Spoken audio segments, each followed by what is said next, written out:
I'm so excited to be joined by Pete today. Um, you have been really evangelizing behavioral science, which I love. And this is going to be kind of a unique perspective today because you and I are separated by a few years and a few strands of hair. And so, many of the people that we've interviewed in the past, behavioral science really wasn't a mature, applied behavioral science wasn't a mature discipline when they started. And so we've heard a lot of stories of how people sort of find their way to this. And you, I think, really came about right at the kind of the perfect time to just be the sort of starting piece. So first, I know online people call you Pete Judo. Like, do you want to introduce yourself and say that last name that I was last? Yeah. So my real name is Peter Judodihardjo, and I shortened it to Pete Judo on YouTube for SEO reasons more than anything else. But yeah, my real name is Peter Judodihardjo. You can call me Pete or Peter. I don't mind. And Awesome. yeah, I've been into behavioral science since about the age of 15 or 16. And I'm 25 now, so it's almost a decade of my life and a big chunk of it. So very, very happy to talk about it. Yeah. And so talk to me about this because I know, let's start maybe even at the high school level. So wait, so you're 15 and someone gives you a book, you're 15 and you see it, like, what's the sort of Yeah. germ that, and we should set this off, right? So this is being recorded such that, you were 15 in what year? So I'm 25 now. So 15, was 9 years ago, 10 years ago. So this is like 2014, 2015. Yeah. Um, and yeah, so what kicked it off was my brother went to university, my older brother, and I was home alone with nothing to do, and so I decided to just watch uh, a ton of TED Talks because I was a nerd, and that's what nerds do. So I was watching loads of TED Talks on everything from architecture to beauty to all kinds of stuff, and then one of the TED Talks I stumble across is Dan Ariely's TED Talk. Um, Are we really in charge of the decisions we make? I think it's called. And it just blew my mind, right? And like he was talking about the research that he was doing. He talked about the decoy effect. And I just thought this is like the coolest thing in the world. And I instantly became obsessed with his research and his work initially. And then I found um, Rory Sutherland's TED Talk. And Rory, if you don't know Rory, he's the co-founder of Ogilvy Change, or Ogilvy's behavioral science practice, and he's a real evangelist of applying behavioral science in business. And I became fascinated with him as well, and his way of thinking and how he used behavioral science as a tool for innovation and product development. And so I thought that's really what I want to do with my life. Like it seems fun. It kind of blended my love of creativity and science together, and business as well. And I thought like this is just the perfect field for me to get into. So I really became obsessed with it from that point. This is me age 16. And then and I had a friend of mine who was incredibly intelligent, and I said, "Do you know anything about this behavioral science stuff?" And he was like, "Oh, I heard there's this book called Thinking Fast and Slow that everybody talks about. Maybe you should give that a read." And so I did. So that summer, I read all of Thinking Fast and Slow, um, and that was my initiation point to the field. And it was really off from there. Um, from I know that you point, I know you did your yeah, A levels in maths and econ. Is that yeah, because of a love of behavioral science, or that was sort of already the plan and then and behavioral yeah. science kind of fit with that? So yeah, that was because of I knew I wanted to do behavioral economics or behavioral science. And so I told my dad, "Hey dad, I'm going to study psychology." And he was like, "No, you don't make any money in psychology." So he said, "Do economics and maths." So that's what I did. And he was like, then if the psychology thing doesn't work out, you can go and work in the bank, which is funny because we'll get onto why later. Um, so so that's what I did. I ended up loving economics, and and I was pretty good at maths. But then when I got to university, I didn't get into the economics course that I wanted. And then I was like, well, as I called up the university and I was like, have you got anything else? Like, I'm desperate here. You got anything else for me? And they said, well, we have space on the psychology course. And I was like, Perfect. Absolutely. Hey, Dad, I Sign me couldn't get up. into the econ class, but they Yeah, have the exactly. universe. I tried. I tried. But wait, before we Yeah, get there, you went to Warwick. I went to Was work. that Yeah, like, because they have a fantastic applied behavioral science program, right? yeah, Known for it. yeah. Why you chose them? Is it, sort of, were there other considerations? Like, how did you sort of, bridge over into Warwick from your A levels? It was so just like any kid going to university, I went to open days in lots of different unis, and at first I thought I was going to Oxford, so I went to Oxford, and I talked to the econ professor there, and I was like, "Do you do any behavioral economics at Oxford?" And he goes, "No, we study real economics here." And I was like, This is "Wow, the most okay, Oxford thing to say in the world. right." Now I've heard since then that they're a bit more receptive these days, but at least back then, it was a very clear signal that like this is not the place for me. And then when I went to the open day at Warwick University, it was a completely different energy. And they were really forward thinking. The professors there were talking about Kahneman. They were talking about, system one, system two thinking. And I was like, perfect. Like, this is the place for me to be, where people are really embracing these ideas and not regarding them as not real economics, right? And so I did something very stupid, which I don't recommend, which is I only applied for one university, Warwick Warwick. or bust. I like Warwick or this. Like, bust. psych or bust? Yeah, I No, I econ was all maths. in. Yeah, I kind of have that attitude to life. And yeah, and then yeah, through this roundabout way, I ended up on the psychology course instead, and it turned out to be the best accident because I reckon if I did straight economics, I would have dropped out. Like I would have been so bored by just all the econometrics and all the mathematics of it. And with psychology, I really found myself. Like I loved psychology. It's so interesting. Everything from the neuroscience to the mental health stuff, and then of course all of the social psychology stuff, which is so closely related to behavioral science. And I fell in love with it. And so I'm really glad actually that I ended up on the psychology course and not the economics course. Um and it was while at Warwick that I actually weaseled my way into the behavioral science team that was at that university. Should we talk Wait. about that? Yeah, of course. Like, anytime someone uses the word weasel. So we've already heard one theme that we hear a lot, which is applied behavioral scientists are stubborn bastards. Right. That Right. sort of like, we're only going to apply for one school. We're only going to, there is a Yeah. sort of single-mindedness. And it's hard to tell if that's associated with applied behavioral science or if it's just the nascentness of the field, and the people that survive in nascent fields are people who are sort of gritty, right? Yeah. Uh, so this definitely is a theme that emerges.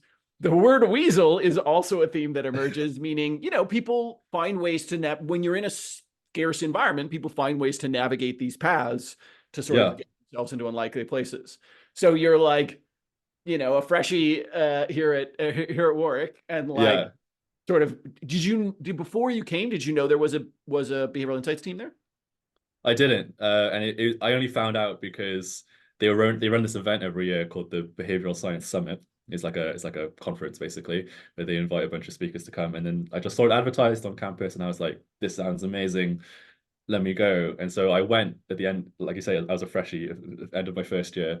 And then at the end I ran up to the organizer and I was like, how do I join your team that organizes this thing? He was like, well, we're all like postgrads here. Like we're all like masters and PhD students and you're like some kid. But you know, but like if you're eager, like come on Yes, but down. you're And so, handsome and eager, and we are receptive to that. yeah, I mean, I think they were looking for younger people actually, and they were finding it harder to reach sort of the undergraduate audience. And so they were glad to have me on. And so I worked my way on. And like you say, like behavioral science was a little bit more established when I was younger, but it still wasn't like that established.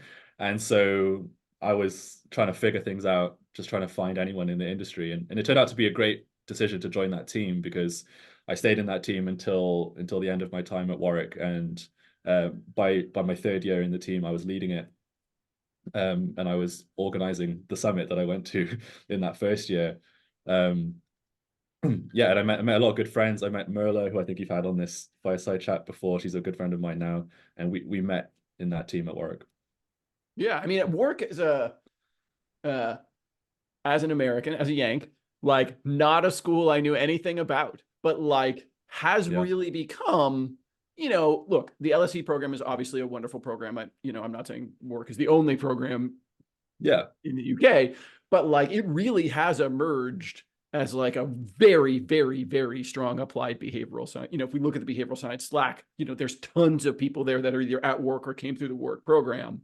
Yeah. And it's an interesting sort of case study in like, distinguishing yourself in a thing that really nobody else is paying attention. They really sort of stuck a march on there. And I'd be interested, I wonder how they sort of got there, right? Was it like one professor who sort of recognized this thing, or? Well, I think it's actually the newer nature of Warwick, because there's a lot of very old universities in the UK, right? Oxford, Cambridge, obviously really old. But then Warwick is a newer university and also a very high performing university, like consistently in the top 10 universities in the UK. And so it was uniquely placed as like, we're kind of we're very high performing, but we think, and we're a lot more forward thinking than these old kind of stuffy universities that have all these sort of legacy ways of working. And so I think that kind of culture really allowed for behavioral science, which was this kind of like wacky, weird, tangential field at the time, to thrive in a place like that, where people were willing to embrace new ideas and new ways of thinking and challenging the old system. And that's really how behavioral economics was in the beginning, right? It was all about, this is what classic economics says, this is what behavioral economics says, and like not many universities were willing to embrace that way of thinking. Warwick was a really good place to do that. Yeah. I mean, it really has produced some fantastic folks like yourselves and others. So you're on the BIT team, you sort of weasel away, you're on there. This is Yeah. also, you start working for Wendy Wood as like a social media consultant around this time too. Was social media a Right. long-standing interest for you? It sort of came up as part of, as Yeah. a powerful behavior change tool. Like where did because you are unique Yeah. in your dedication to science communication, right? I mean, I do some, Thank I you. do these talks, right? We do some Right. science communication, but I spend a huge amount of my time, Yeah. focused on applied behavioral science. You really have embraced the community. Where did Mhm. that sort of, is that echoing here at Warwick? That comes in later? Yeah. So that really started in that BIT team, because what I found was that I loved teaching other people about behavioral science. And so what as part of my role in that team, I was basically acting as a behavioral science evangelist on campus, just like hosting all of these talks, introducing students, staff members to this field of behavioral science. I would bring it into like every project I had during my degree, as much as even when it was like they were like, okay, that seems a bit random, but like I guess it's relevant. Um, so so yeah, so that's I found that I just loved teaching behavioral science. And then what happened was that in my final year of my undergrad degree, I was organizing this big conference, and we had everything set up, all the speakers lined up, including a headline speaker of Rory Sutherland, right? The guy who got me to the field in the beginning was lined up to be the headline speaker that year, and COVID happens, right? It's 2020, and everything goes into lockdown, and it's a bit hard to hold a conference in a lockdown. Um, And so we were gutted. And basically what happened was that we had to tell all the speakers, we're canceling the in-person conference. If you can send us a talk, we'll upload it to our YouTube channel and kind of have sort of a conference on YouTube. Um, but yeah, it was definitely not a great feeling. And then I reached out to Rory to do the same, fully expecting him to say no, right? Like as our headline speaker, busy guy, like there's no way that he says yes to recording some silly YouTube video for us. And he said yes, which was unbelievable. He's a really top guy. He's so generous.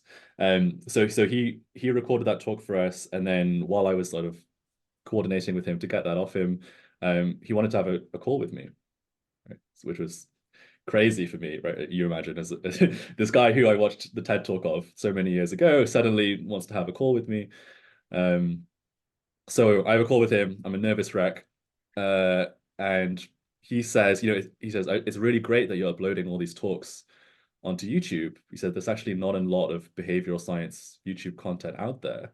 Um, here at Ogilvy, we host this thing called Nudge Stock, and that's like a good amount of content that we upload every year, but there's really not that much out there. Well, and it's one big, Nudge Stock is a ton of talks, but it's, 24 hours. Right.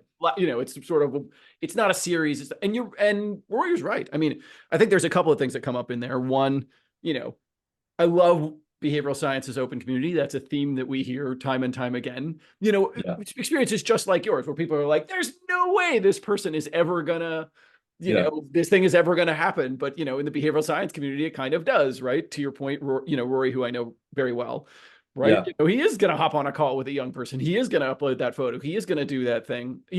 I have open Yeah. office hours so that anybody in the world, can take 30 minutes with me. Right. And it is amazing the people who sort of show up and are like, I can't believe you're willing to talk to me. And I think a lot Yeah. of behavioral scientists are very generous with their time. And I think it's a generous thing to create content. I mean, I think, the work that you've done, and we're going to talk about the pivot and the work that you've done somewhere in here, Yeah. Yeah.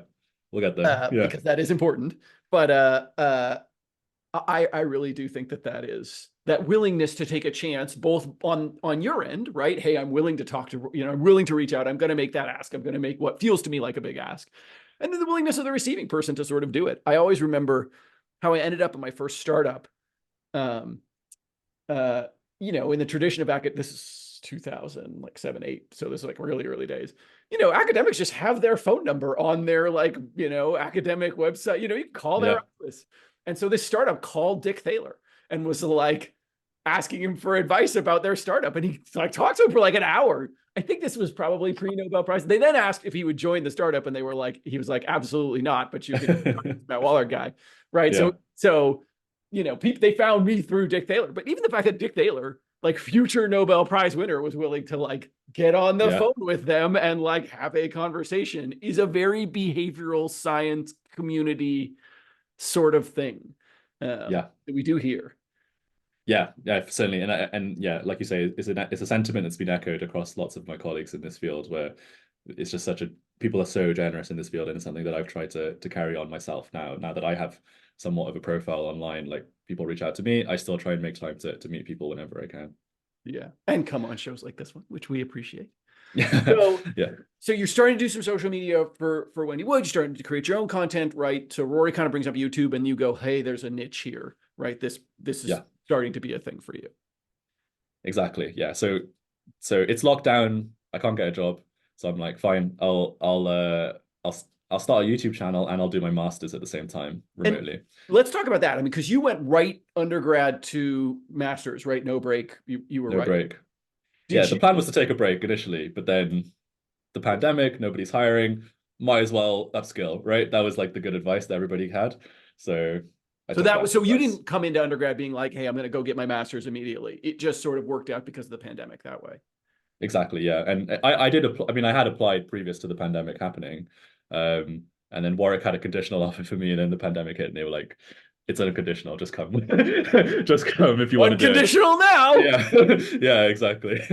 So yeah, I mean, yeah, anyway. So yeah, it was a great experience to do that, actually. It was a great use of that time being locked inside to just make YouTube content and really yeah, I knew a little bit of video editing from like stuff I've messed around with in the past, and obviously I've been teaching behavioral science at Warwick in person for a couple of years already. So I was used to communicating behavioral science. I knew what methods of communicating behavioral science really resonated with people, at least with a live audience.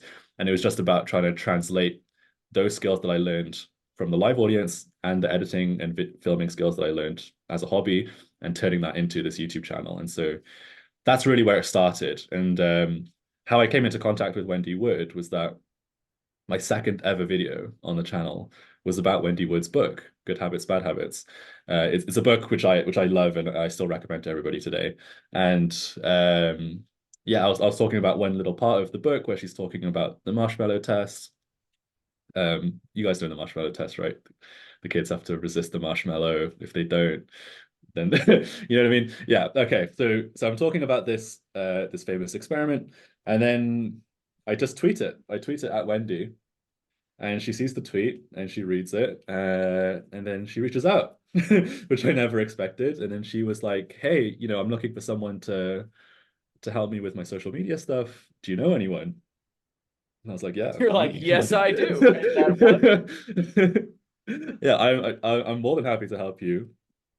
And it turned out to be the best possible opportunity to come my way to work for Wendy, because essentially what she wanted me to do was to write 3 social media posts for her every week. And she's very because she's such a great academic, she wanted to make sure that everything that I was tweeting had a citation. And so even for a tweet. And so basically every week I was reading 3 papers about habit science um, and writing tweets about them, right? And the way I think about it is like, have you heard that quote from Einstein where he says like, if you can't explain something simply, you don't understand it? Yeah. I think the modern version of that is if you can't condense it into a tweet, you don't understand it. Right. And so I was reading 3 papers a week, had to really understand it to turn them into tweets.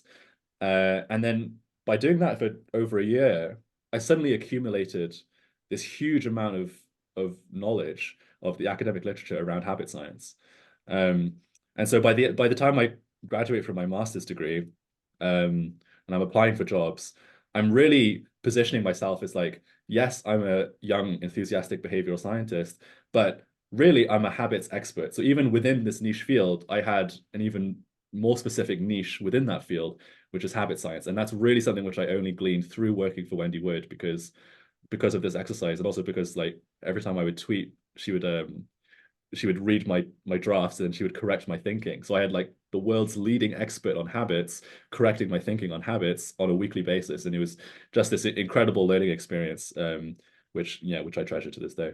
And there's a lovely part in there about sort of learning by doing, right? There's a difference between I read 3 papers a week every week for a year, and I read 3 papers every week for a week, and then was forced to summarize them, and then was corrected by the author of the paper about how my summarizations were flawed, right? Right. Alana on my team and I talk about this a lot. She learns a lot of behavioral science just by writing something, and then me being like, well, let's talk about how this is actually slightly different, because it is those subtleties that make science communication sort of work the way it does, because in summarization, it's easy to generalize to an extent where something could be unintentionally false, Right. which is different than intentional falsehood, which we will talk about.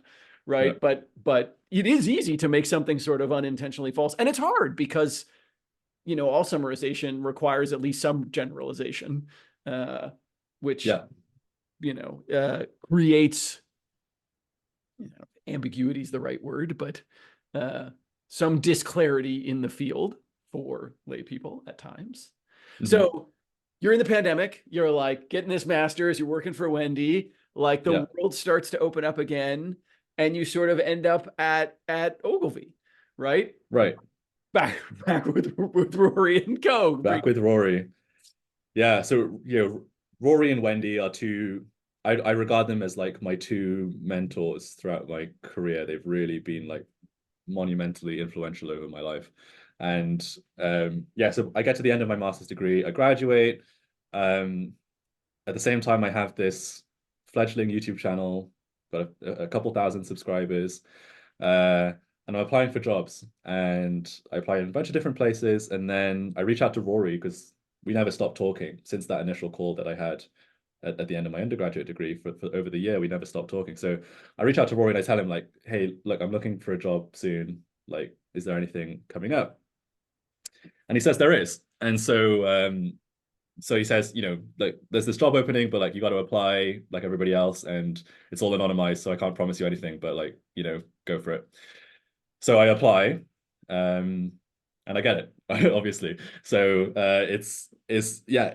When I get that, it's probably like one of the happiest days of my life, like getting that call, because it was really a full circle moment when, I was like that 16-year-old kid watching that TED talk, seeing Rory talking about the work that he did at Ogilvy, and I was like, whoa, that's like the coolest place in the world to be. And then I get a call on the phone saying like, you got the job. It is unbelievable, right? It's such a good feeling, and I was so grateful to have that opportunity. What other kind of things were you applying? If it wasn't Ogilvy, what other kind of things were you applying for? So other consultancies, right? I really wanted to work in, as much as possible, I wanted to work in a dedicated behavioral science team, which I'm very lucky to be in the UK, where there's a few of those around. I know I've fans from all over the world, and they tell me like, hey, I'm from Botswana, there's no behavioral science team where I am. And I'm like, yeah, I don't know what to tell you. Like that's, I'm very lucky. So I'm very lucky that I got to apply to a bunch of teams. I got through to interview on a few of them. But yeah, in the end, it was Ogilvy. as soon as Ogilvy gave me the call, I was not going anywhere else. Like, and Yeah, goodbye, the rest of you. yeah. So yeah, I get into Ogilvy, and it's just it's fantastic. Like it's the people there are amazing. Like it's a genuinely such a creative, impressive team that they have over there, and I learned the pace of learn. Like I went in kind of cocky, thinking like, oh yeah, like I've got this behavioral science YouTube channel, and I've blah blah I blah blah know blah. things. I know I have the stuff. skill. I've read books, and then I go in and I'm like I don't know how to. The whole applied side of behavioral science is a whole thing to learn, right? Like, how do you take these concepts that are very academic and translate them into creative solutions for your clients, especially in a consultancy where you have to do that at pace, right? You don't have time to run a 3 month research proposal, right? Like you got to go straight into it. So it was a fantastic experience. I learned a lot about applied behavioral science, just all about business in general from working there, and really enjoyed being part of that team and working directly under Rory, having regular contact with Rory was just an amazing opportunity. Yeah, I think that one of the things that comes up a lot is that transition from academia into applied, right? And how different, it is so easy to feel like, well, because I know this science, I must be able to do this thing, right? But Yeah, it's like being a physicist trying to be an engineer, right? Like just because you understand the physics of bridges doesn't mean you can build a bridge, right? And get, right. 100 laborers together to like build a bridge. And so much of building anything in the world, and that's particularly in the business world, is an understanding of the building process, right? Which is, to your point, occurs at a very different pace than academia does. Yeah, It's interesting to me how academics sometimes perceive themselves as busy. And then I sort of listen to their schedule and I'm like, and you think that's like, you produced 3 papers this year and you think that's busy? Like, it's, it's not basic. yeah. But it sounds like you got a bit of a crash course. Is there a memorable? I know we're limited always about the things we can talk about for clients, but is there a memorable thing that you learned in there that you would pass on to people who are making that transition? Yeah, I think the sort of the way that Ogilvy thinks is very useful to almost any business that you're working in, and the way that they think is they use behavioral science as a way of joining the dots between solutions in different industries. So you'll look at something in one industry and go, that works. And then by understanding the behavioral science behind what they've done over there, you can then look at a completely different industry and go, I can apply the same thinking to this field over here. Right. And the way to get good at that practice is to just get good at spotting how behavioral science has been used in the real world, right? In as you're walking around in life, you'll notice things that people do, and you go, "Oh, that makes me feel good. That makes me remember that experience. That makes me want to go back to that place." Why did that happen? It's because of something in behavioral science, and being able to identify that is such an incredibly useful skill and something which I continue to use, today. It is, and it's Yeah, academics by nature sometimes are a little bit separated from their environment, and there are benefits to that separation. But certainly in yeah, applied, like, so often when I'm on a call with somebody, I'm like, think about something you liked. Why did you like it? Like, what happened there, right? Like, yeah, being fascinated by our own behavior and sort of the immediately local behavior to us, I think, is a distinguishing feature of applied behavioral scientists, is that sort of like desire to unpack why something worked or didn't work. As totally. every time, I have like a close to 600-day streak on Duolingo, as I like Right. try and revive my childhood Spanish. Uh, and every time they get me to do something, I'm like, I sort of am fascinated by how they're getting, and failures too, right? Like, where does something Yeah, hit off, right? Where something doesn't change your behavior, or doesn't feel like it sort of inspires you to do, or have the result that people want. What's going on there? How could you redesign it differently?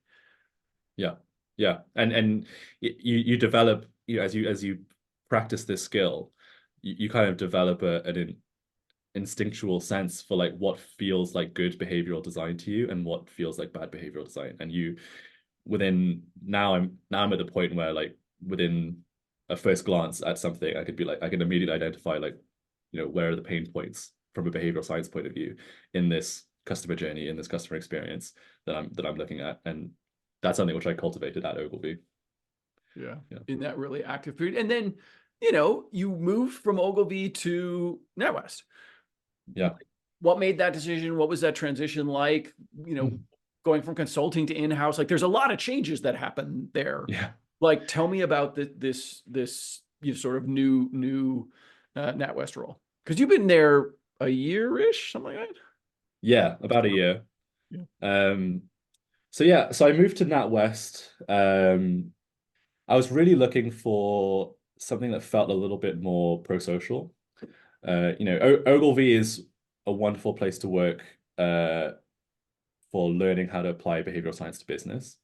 But sometimes I was like, well, I feel like I'd be using these same techniques and skills that I'm learning here and applying them to really help people. And you might not think that working for a bank is particularly pro-social. But actually the team that I work for, the behavioral risk team headed up by Alex Chesterfield, is fantastically pro-social in its focus. And we really have a strong focus on improving customer outcomes and using behavioral science in the financial services sector to help people with their money, right? Behavioral science and finance obviously are so closely related. And, there are some things are just like defaults that you need to set up for people, and some things are more habitual behaviors that people need to engage in. And, as a function, we look at all the ways that maybe customers aren't optimizing their finances and use behavioral science to try and help them. And I found that focus as a team to be very appealing to me. And so while it did feel quite painful to leave Ogilvy and Rory and this team that had given so much to me, it did feel like the right step for my career. And yeah, I have no regrets about moving. I hear you totally on, finance and health are the two places where behavioral science is most often used. And when people ask me why, I always sort of feel like it is the place where user behavior and monetization method are most closely aligned, right? Where, if you can get people, there's a whole bunch of pieces of health where if you can get people to be more healthy, you can make more money, right? Insurance and lots of other places.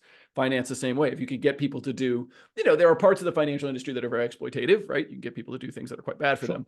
But for a lot of places, right? Like, we as a bank need more depositors. Like, that is good for you, good for me. Like, that's a these sort of triple win situations that can be very valuable. Talk to me about, did you, go to apply a bunch of places and do a full survey? You sort of fell into NatWest? I literally just saw the job posting on LinkedIn. Somebody who shared it. But you And I weren't was sort of like, actively going out and seeing what was out there in the field. not particularly, no. I mean, I scan occasionally, as everybody does, but no, not particularly. And it seemed appealing. I was familiar with Alex Chesterfield because she spoke at Nudgestock, which Ogilvy organizes, just like a year or so ago. And so I was familiar with her. I'd heard about her work. I thought she was really cool. And so yeah, I knew that at least from a leadership level, they had somebody really good at the top there. And so yeah, when this opportunity came along, I was like, I'll give it a go and see what happens. And I got it. So that's amazing. Tell me a little bit about the interview process and sort of how what kinds of things did you want to know from them? What kind of things did they want to know from you? Yeah, I mean, they really wanted me to explain the way that I think about financial behavior, right? And I think it's something which not everybody necessarily thinks about when it comes to finance, but they wanted to know, like, okay, if we're trying to find customers who are maybe on a suboptimal account, right? How would you identify that? And then think about, like, what are the metrics that you'd be measuring, right? And that shift for me was really interesting, coming from Ogilvy, where it's a creative consultancy, and so our output was all to do with like new ideas and innovative thinking. That was really like the primary reason for hiring that team. Whereas NatWest is a bank, and so it's a lot more data driven, and they have a lot more access to data as well. Yeah. And so it was lovely to be able to take those data skills that I learned at Warwick and then now apply them in my job in this new place, and having a team around me that supports that way of thinking. Like, okay, it's great to have behavioral hypotheses, but how would you actually test it, right? What data would you look for and what patterns would you want to see? And that's really what the interview process was trying to get from me, was I able to think in that way? And I suppose they thought I could, so I got the job. So Yeah. that sort of experimentation, it's true. At an agency, the hardest thing is always, so we talk about the SIDE method, right? Strategy, insights, design, evaluation. And the hardest thing in an agency is to convince people to pay for evaluation Yeah. because, right, they're just convinced you're right, right? Like, they're like, you Mhm. did good strategy, insights, and design, so the result of the design process must be true, right? It's Yeah. extraordinary, having been the head of behavioral science at Frog, right? And so having done a ton of design work, it's hard to get people to pay for evaluation, even though it's the hallmark of science. The hallmark of science is experimentation. Like, are we actually, we think we're right. Can we prove we're right? Yeah. And so interviewing you for those experimentation skills and that shift of mindset. What did you want to know from them as you were thinking about, leaving Ogilvy and this team that you loved and making this big change? Yeah. What kinds of questions do you think people should be asking of their employers to make sure that's a good shift for them? I mean, I wanted to just be sure that I wasn't joining a team that was scamming people using behavioral science, right? Like that was like primary focus number one for me. And obviously I didn't phrase it that way in an interview, that would be suicide. But I was essentially like probing, like, what does your day look like? What kind of projects do you work on? Um, Typical stuff just to make sure that like that the work that I'd be doing would be aligned with like the reason for me leaving Ogilvy in the first place was to utilize these skills in a more pro-social way. And so, yeah, it was very reassuring to talk to the team about that. And yeah, I would encourage people to always check, like, does the company that you work for align with your values, especially when it comes to behavioral science, because it's such a human focused industry where we're shifting human behavior. And so you always want to be doing that to help create the world that you think is the right world, right? So Pete, what do you do on a daily basis and what kind of projects are you working on? So we work on a lot of different things, as with every job. It's kind of two sides to it. So on the one hand, because I'm part of the audit function, we do like regulation compliance, which is not that interesting to talk about. But essentially, it's like, the financial regulator of the UK has certain things that the bank has to meet. And interestingly, some of those things are very behavioral in nature, right? So like, are customers able to understand your communications? Is there unnecessary levels of friction in your customer journeys? Those kinds of things. Sort of the diagnostic side of behavioral science that I was very familiar with from my time at Ogilvy.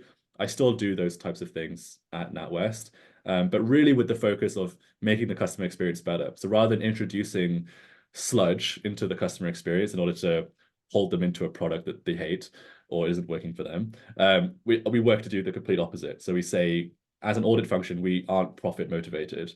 And so we say, look, we've looked at your customer journey. This is unreasonably difficult. It's unreasonably difficult to cancel this product. You have to change it. Otherwise, we're going to tell you off, basically. And so that's what we get to do as an audit function. And that's really fun for me to do that because it's clear the value to the customer of doing that. And it aligns with the bank's sort of overall values, which are like, we want to be the best bank, and being the best bank means having the best customer experience. Do you usually find that nobody likes auditors, right? Like you Right. come in, you tell me that Yeah. my thing is unreasonably frictiony. Yeah. It's met with open arms. There's some persuasion that goes on. What do you use to persuade? Because one of the skills that all behavioral scientists, Yeah. have to learn is how do they do evidence-based storytelling, right? Yeah. Because evidence doesn't speak for itself. If it did, everybody would already be doing the thing that we needed them to do, right? If evidence was able to tell its own story, Right. you have to help interpret that. So talk to me a little, you have a Totally. lot of experience of this from YouTube, right? Communications, et cetera. Sure. Yeah. Tell me a little bit about sort of how you use evidence. I'm going to use the word persuasively, Yeah. although that's an interesting word, but at least how do you use evidence to sort of tell the story internal to the bank as you're trying to Right. get internal behavior change to happen? Yeah. Well, you're right, and it was a huge shift going from behavioral science consulting, where you have a client who's paid you, thousands of pounds to give them ideas, and then when you present them, they're like, oh, they're excited to hear what you have to say. And then when it comes to auditing, they're like, oh my God, I'm being audited, right? And it's like the worst, it's like the worst feeling, and everybody kind of shuts down. So yeah, it is a total shift. It's also a totally different shift in power dynamic, right? And I don't like to it's not going to my head or anything, but like certainly as an auditor, you have some level of authority over the business part of the bank to say like this is the right thing to do, and if you don't do it, then like we're going to be in trouble. And the nice thing about working in internal audit is that even though people don't necessarily like it, that we're kind of giving them extra work to do to fix something. Ultimately, audit and the bank are aligned in terms of their goals, and basically we want to stop the bank from getting fined, and the bank doesn't want to get fined. And so if you frame it from that kind of more holistic point of view, then people are kind of like, okay, yeah, fair enough. And I think it's always about like the way that I do it is always bringing it back to like what is the fundamental reason why you're bringing this up in the first place, right? We're not just being nitpicky for the sake of being nitpicky, but like there's something here. There's a reason why we decided to look at this, and why we think that something needs to change. So, yeah. And tell me a little bit. So, what's your daily? Pete shows up in the morning, and what happens? Yeah. So yeah, my job involves a lot of, I would describe it as like the diagnostic side of behavioral science.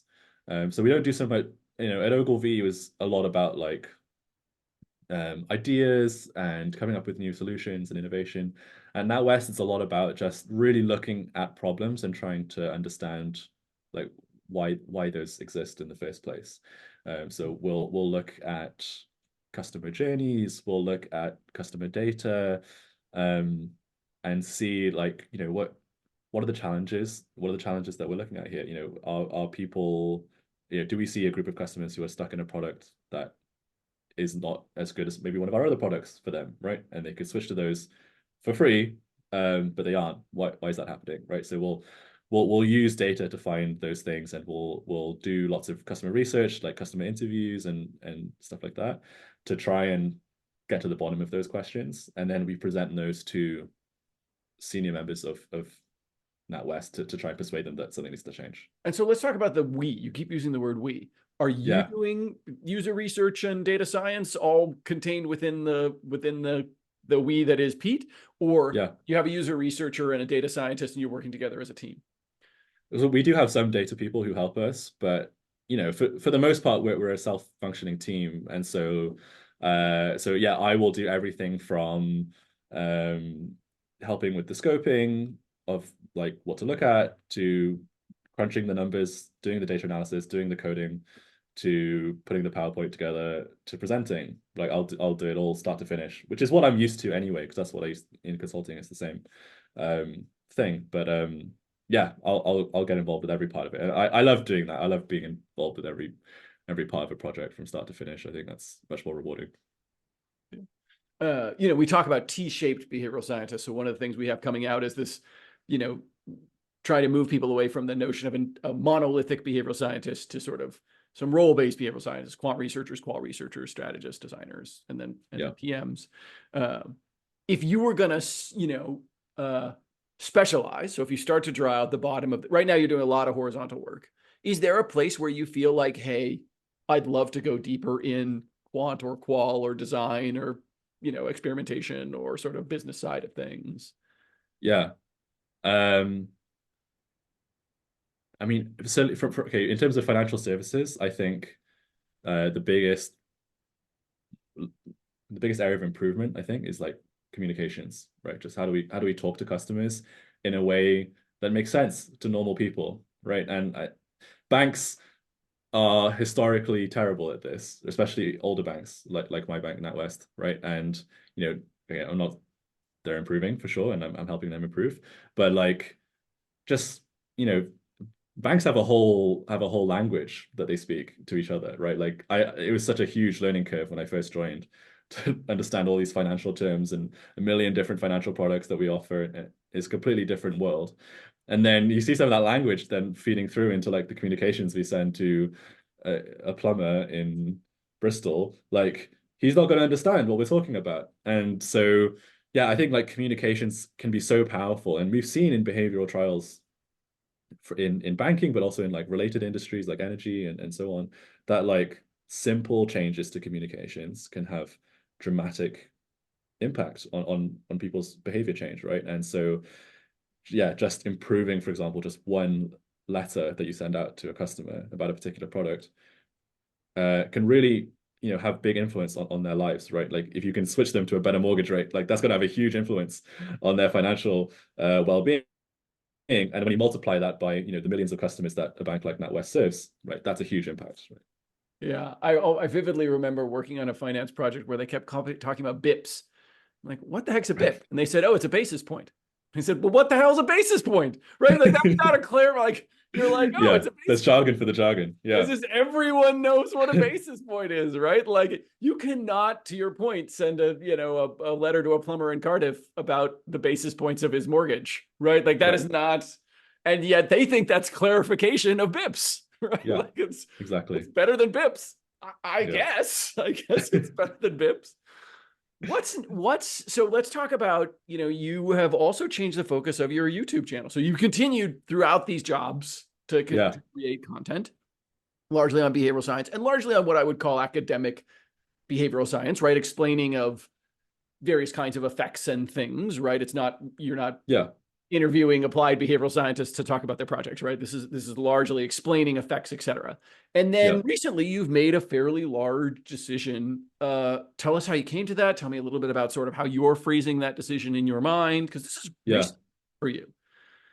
Yeah. So I'm glad that we've structured this chat the way that we have, because if you were to say to me right at the beginning, like, summarize who you are, I'm in a weird spot, right? Right. I'm in a weird spot right now, right?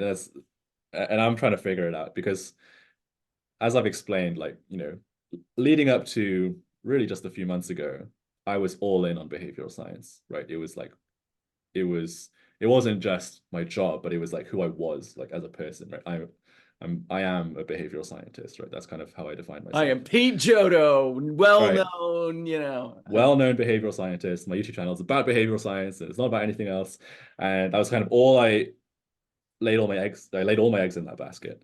Um, and recently I'll be honest, I am starting to be a little bit disillusioned with the whole field, right?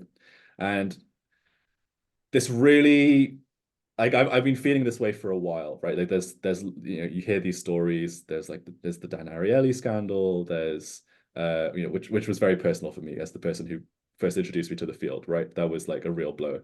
And then there's Amy Cuddy, and then there's other people, and slowly there's like all these like little stories that you hear of just stuff not working out.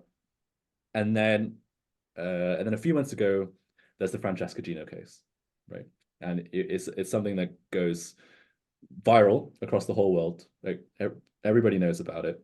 And I read it and I'm like, and I'm shocked, right? Because like these are studies that not only it's totally different learning about this after I've started working in the field. Because before working in the field, it's just like, oh, okay, it's all just academics arguing with academics, whatever. Once I've worked in the field, I'm like, I've actually cheated my clients, right? And that's a horrible feeling because it's like I've sold you on ideas based on studies that were false, right? And it was like I've used multiple studies from Francesca Gino in my work at Ogilvy. And then all of this breaks and it sucks, right? It sucks to feel that way.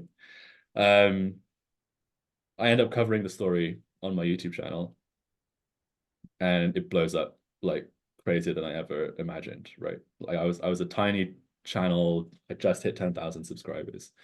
And then I make this video on Francesca Gino, and then after 2 weeks it has over 1 million views. And it's like I never hit anything remotely close to that in the past. And it goes absolutely crazy. And it really resonates with a lot of people because I think what I was noticing, because I've been doing my YouTube channel for like 2.5 years by that point.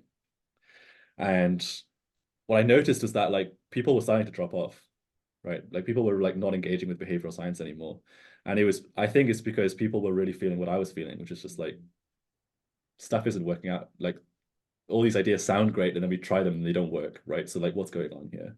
And um yeah, and so I cover this story and then I look into it more and then I have this incident at work where somebody shares this meta-analysis on loss aversion. Loss aversion. right? Like, come on, like lost Cornerstone. cornerstone, Yeah. right? That's like, it's like, you know, principles that everybody knows, right? System one, system two, which is debatable in itself, and then loss aversion, right? It's like huge, right? It's the basis of so many other principles, and it doesn't replicate. Like loss aversion doesn't replicate, right? And this is like a huge blow, right? And I'm like, I don't think I trust any, like, well, not any, but like the vast majority of behavioral science principles, I no longer have faith in. If I can't trust loss aversion, I don't think I can trust anything else that's even crazier, right? As an idea.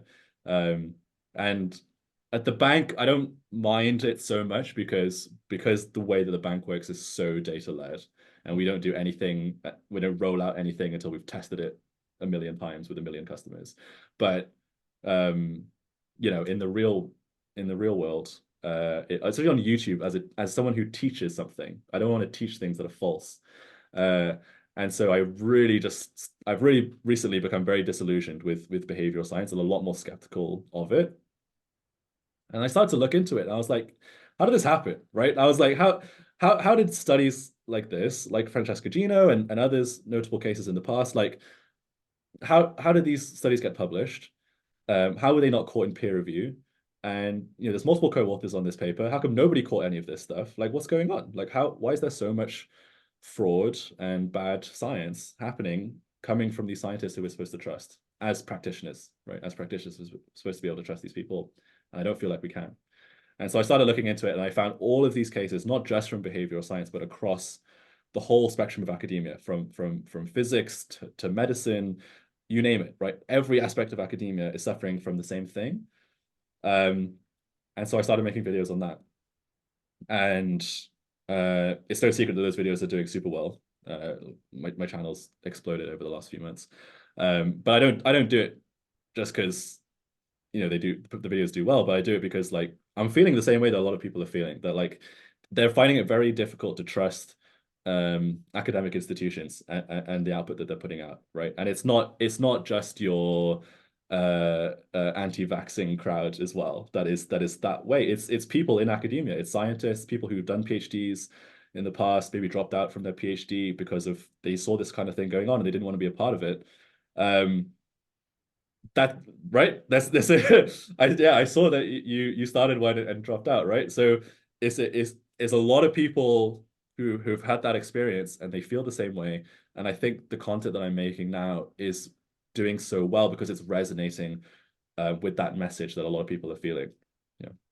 Yeah, it's one of my early formative experiences after undergrad, pre-grad school. I was working in a lab for someone who was the editor of a journal. And so I was kind of doing the logistics of like trying to get papers reviewed and things. And you're like begging people to review these things. And you have the sense that maybe they didn't read them sort of in depth. They're just sort of going on the strength of the name of the person. Like, I'm like, it always sort of feels a little bit naff as you go through it. And even, which isn't to say that I don't think science is real. I think science is tremendously important. And Yep. it isn't to say that I don't think that we can't make a replicable academic thing. But I remember a few years ago getting in a violent argument with a UK-based behavioral science consultant Sure. who strategy, insights, design, evaluation, right? That's the way I explain the process. And I say, look, it's not behavioral science if you only do one part of this, right? Like, unless you are doing all of the parts, you're clearly defining a behavioral outcome. You're clearly understanding why that behavioral outcome does or doesn't occur. And then you're clearly testing that whatever the heck you designed actually does change those features and in a way that changes that behavior. It's not behavioral science. And she did sort of exclusively sold insights as a consultancy. And she was like, this is still behavioral science, right? Even though we're doing no evaluation. I'm like, how do you know you're right? And she's like, well, I know because I've read all these papers that say I'm right. And I'm like, really? Yeah. Like, in this specific, like, you have a really specific application with a specific group of people in a specific context that, this thing. I always loved one of the formative things for me was God, what's his name at Columbia, the sort of ornery stats guy. And he wrote a thing about the piranha effect, right? And he's like, look, if you took all the smoking cessation papers and you lined them up, no one would smoke, right? Because if you total up all the interventions, it's greater than 100%. right? But because they're not competing against each other, right? They, you know, Yeah. if you tried to do all of them at the same time, some of them would eat into the effect sizes of each other. And so you wouldn't, you know, you don't get this sort of thing. Yeah. That was really impactful for me. I mean, I still read the literature just because it's hard for me not to, right? Yeah. But I don't believe anything until we've evaluated it. And in this specific, you know, Yeah. Exactly. you could Yeah. tell me a paper that says I should move the thing to the beginning, but until you can prove in my specific instance, moving the signature to the beginning does the thing that I want. And, you know, this is where I think behavioral strategy is so important is you have to clearly articulate, you got to pre-register. You got to articulate in advance, what is the outcome we are trying to produce? Yeah. Right? Not we moved to the beginning and then we made up an outcome that made it sound like moving to the beginning was a good idea. But I, at the beginning, said, this is how I'm going to measure success. And then we're exactly. And that's why I'm happy to continue working in a behavioral science team at NatWest, is because we are able to do that, right? Like you said earlier, like in consulting, it is so hard to get that evaluation stage, right? It's so hard to get the client to approve that. In an internal team with one of the richest data sets in the UK, it's easy to do that. In fact, it's my main job is to do the evaluation, right? And so yeah, that's why I'm still comfortable like going, yes, like I know there's some relevant ideas here from behavioral science that might be helpful, and here's how I'm going to test them with the data that we have, right? And that's how I'm kind of sorting that part of my journey in my brain is that way. Yeah, I think it's important when we have this conversation as a field about skepticism or sort of how we should be skeptical or actively skeptical about our own discipline. Yeah. Making that applied versus academic distinction, right? Yeah. Because, you know, it can be, I worry that we'll throw out the baby with the bathwater in terms of applied behavioral science, because people will sort of say, well, Dan Ariely studied and replicated, now we shouldn't have a team. And I'm like, if your team was any good, they should have been evaluating their own stuff, right? In a rigorous, transparent, open to the rest of the organization. That's sort of where I was leading you with that, like, hey, when you're talking to execs, how are you using evidence? Because I think that is underrepresented in our conversation about essentially phenomenology. Phenomenology is so fun to talk about. It's so fun to talk about, like, you did this thing and then it's like but I also think a behavioral science team is so valuable for orgs because behavioral scientists just know how to run good experiments, right? Like, and that's not something that's a given in business, right? Like a lot of people don't know how to run a proper experiment. They don't know that you need a control. They don't know what data to gather and how to how to carry things out in a rigorous way.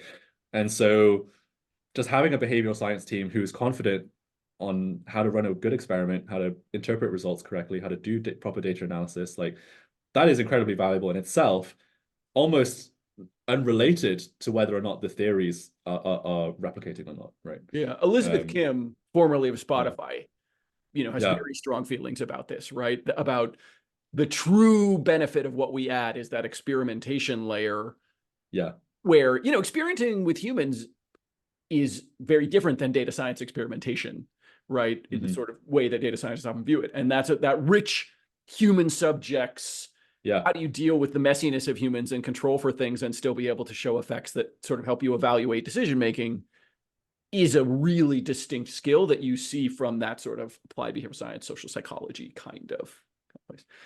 Exactly. Pete, this was so much fun. Thanks so much for joining me. And I really appreciate your perspective and the work that you're doing on trying to help curate that skepticism in the right direction, both internally at NetWest, but also, sort of externally in the world. I appreciate you so much. I hear you on the disillusionment. I, like all older behavioral scientists, bear some responsibility. I tried to beat this drum about less on academia and more on this evaluatory thing throughout my career, but I didn't do as good of a job communicating that as I should have done, right, throughout the 20 years of my career. And what I hope is that you and others can help us be skeptical about broad, overgeneralized claims without throwing out the beautiful thing that is science. Science is this wonderful process for figuring out whether we're right or not, right? Or whether we should do something or not, right? And that continues to be extraordinarily valuable. Right. but that's a nuanced method, and nuanced messages are hard. And I appreciate your desire and ability to bring nuanced messages to the masses. And so thanks so much for joining me today, Pete. I hope you have a wonderful rest of your day, and I'll see you on down the road. Thank you. Thanks for having me. It's great fun talking to you. Thanks, Pete. Take care, man. Bye-bye.